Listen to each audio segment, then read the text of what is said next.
Assalamualaikum warahmatullahi wabarakatuh. Perkenalkan, nama saya Hikmatun Nikmah dengan nomor NIM 216120110008. Dan perkenalkan, nama saya Eko Prasetyo Joko Purnomo dengan nomor NIM 216120111011. Di sini kami akan menganalisis berita tentang perlindungan konsumen, yaitu mengenai kasus pinjaman online yang ada di Sleman. Pinjaman online atau yang sering disebut dengan pinjol adalah layanan keuangan yang berbasis finansial teknologi yang bertugas untuk memberikan kredit kepada masyarakat secara online.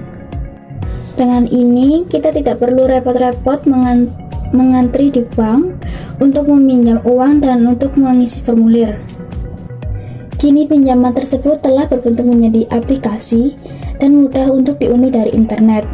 Kita hanya perlu mengisi data dan mengajukan pinjaman sesuai dengan limit yang dikasih oleh peminjam. Contoh kasusnya yakni konsumen meminjam sebesar 5 juta saja. Dalam sebulan tunggakannya melebihi 80 juta karena praktik bunganya sangat tinggi dan dihitung dalam berhari. Cerita bermula pada tanggal 2 September 2021 kemarin. Cerita ini, pada saat itu ada laporan dari korban yang berinisial TM. Si TM mengaku bahwa si TM ini meminjam yang melalui salah satu aplikasi dan ternyata aplikasi tersebut ilegal. Si TM mengaku peminjaman sebanyak 3 kali, 2 kali pelunasan, dan di peminjam ketiga tidak bisa melunasi dikarenakan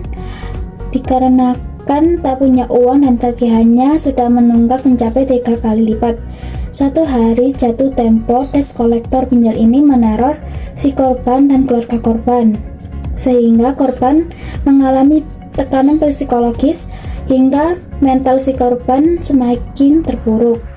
Terlebih dengan hasutan dan fitnah tes kolektor, keluarga dan teman-temannya ikut menekan si korban. Akhirnya si korban pun stres dan depresi, badannya turun drastis dan si korban merasa tak kuat menahan beban tekanan teror tersebut. Akhirnya si korban dilarikan ke IGD rumah sakit terdekat selama 4 hari.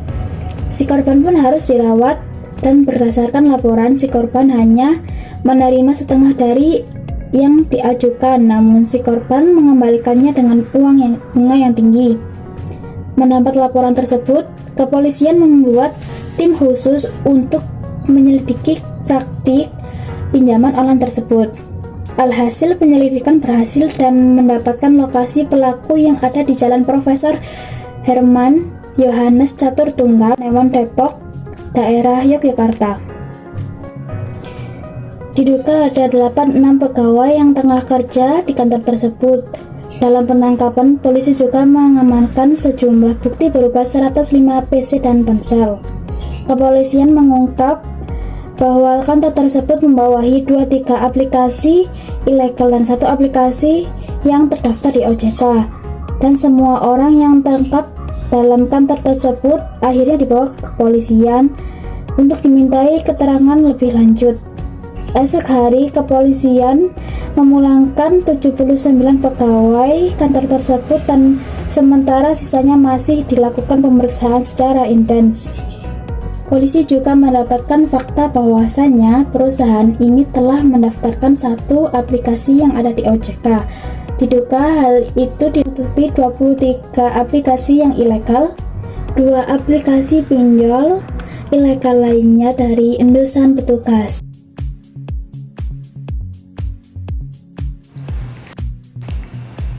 Dari berita yang disampaikan oleh Mbak Nima, diketahui bahwa aplikasi pinjaman ilegal sangatlah membahayakan bagi konsumen karena aturan yang tidak jelas, bunga yang sangat tinggi hingga penagihan yang dilakukan oleh debt collector yang tidak manusiawi.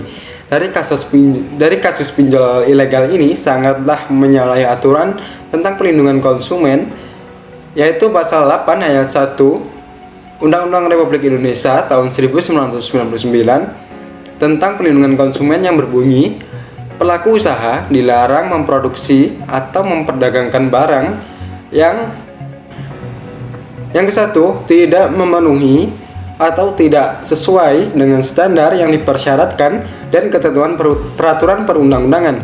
Yang kedua, tidak sesuai dengan berat bersih, isi bersih atau neto dan jumlah dalam hitungan sebagaimana yang dinyatakan dalam label atau etiket barang tersebut. Yang ketiga, tidak sesuai dengan ukuran, takaran, timbangan, dan jumlah dalam hitungan menurut ukuran yang sebenarnya. Yang keempat, tidak sesuai dengan kondisi, jaminan, keistimewaan, atau kemanjuran sebagaimana dinyatakan dalam label, etiket, atau keterangan barang dan jasa tersebut. Yang kelima, tidak sesuai dengan mutu, tingkatan, komposisi, proses, gaya, mode, atau penggunaan barang tertentu sebagaimana dinyatakan dalam label atau keterangan barang dan atau jasa tersebut. Yang keenam, tidak sesuai dengan janji yang dinyatakan dalam label, etiket, keterangan, iklan atau promosi penjualan barang atau jasa tersebut. Yang ketujuh, tidak mencantumkan tanggal kadaluarsa atau tanggal waktu penggunaan atau pemanfaatan yang paling baik atas barang tertentu. Yang kedelapan, tidak mengikuti ketentuan berproduk secara halal sebagaimana pernyataan halal yang dicantumkan dalam label. Yang kesembilan, tidak memasang label atau membuat penjelasan barang yang memuat nama barang, ukuran, berat bersih atau neto, komposisi, aturan pakai, tanggal pembuatan, akibat samping, nama dan alamat pelaku usaha serta keterangan lain untuk penggunaan yang menurut ketentuan harus dipasang atau dibuat. Yang ke-10, tidak mencantumkan informasi dan petunjuk penggunaan barang dalam bahasa Indonesia sesuai peraturan perundang-undangan yang berlaku. Dalam analisis kami menyimpulkan bahwa 1. Perusahaan pinjol tersebut yang bernama PT ITT yang dinaungi oleh RSS itu telah melanggar tentang ketidaksesuaian dengan jumlah dalam hitungan sebagaimana yang dinyatakan dalam etiket barang tersebut, yang mana telah disebutkan bahwa TM hanya menerima separuh dari yang diajukan, sedangkan bunga yang diberikan kepada TM itu sama tingginya dengan jumlah yang diajukan. Yang kedua, pihak pinjol juga melakukan berbagai pelanggaran antara lain membobol data privasi berupa kontak saudara dan teman yang disimpan oleh TM sehingga ini sangat memojokkan TM hingga kesehatan mental TM terganggu. Yang ketiga, yang dilakukan oleh AB saat menagih hutang terhadap TM yang tidak manusiawi ini tidak sesuai dengan asas keamanan dan keselamatan. Dalam arti lain, seharusnya pihak pinjol memberikan jaminan atas keamanan dan keselamatan kepada TM dalam menggunakan jasanya. Yang keempat, pihak pinjol melanggar asas kepastian hukum karena aplikasi yang digunakan tidak terdaftar secara resmi di Otoritas Jasa Keuangan. Mereka hanya mendaftarkan satu aplikasi ke Otoritas Jasa Keuangan untuk menutupi 23 aplikasi ilegal lainnya dari endusan pihak yang berwajib. Yang kelima, pihak pinjol melanggar Pasal 4 Undang-Undang Nomor 8 Tahun 1999 tentang perlindungan konsumen, yakni mengenai hak konsumen yang berhak mendapatkan kenyamanan, keamanan, dan keselamatan dalam mengkonsumsi barang atau jasa, hak untuk memilih barang atau jasa, serta mendapatkan barang atau jasa tersebut sesuai dengan nilai tukar dan kondisi serta jaminan yang dijanjikan. Hak atas informasi yang benar, jelas, dan jujur mengenai kondisi dan jaminan barang atau jasa. Dan yang terakhir adalah hak untuk diperlakukan atau dilayani secara benar dan jujur serta tidak diskriminatif. Dari sekian masalah, pantas saja mereka dikenai pasal berlapis, mulai dari Undang-Undang ITE hingga Undang-Undang Perlindungan Konsumen sebagaimana disebutkan di awal. Solusi yang dapat dilakukan bagi yang belum terjerat pinjol adalah mengenali ciri-ciri pinjaman online yang ilegal, yakni 1. Tidak menyampaikan pendaftaran. Yang kedua, tidak memiliki alamat yang jelas. Yang ketiga, pendaftaran yang terlalu mudah. Yang keempat, tidak terdaftar di OJK.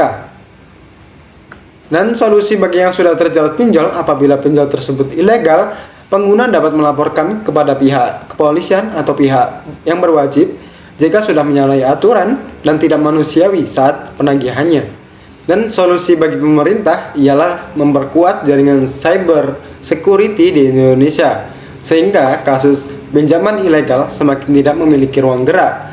Alhasil, berbagai pelanggaran seperti ini dapat diminimalisir. Demikian analisis singkat dari kami, semoga bisa menjadi bahan referensi dan memberikan pelajaran kepada kita semua bahwa pinjaman ilegal sangat berbahaya bagi kita semua, terlebih lagi bila ekonomi kita tidak mampu untuk menutupi tagihannya. Sekian dari kami, terima kasih. Assalamualaikum warahmatullahi wabarakatuh.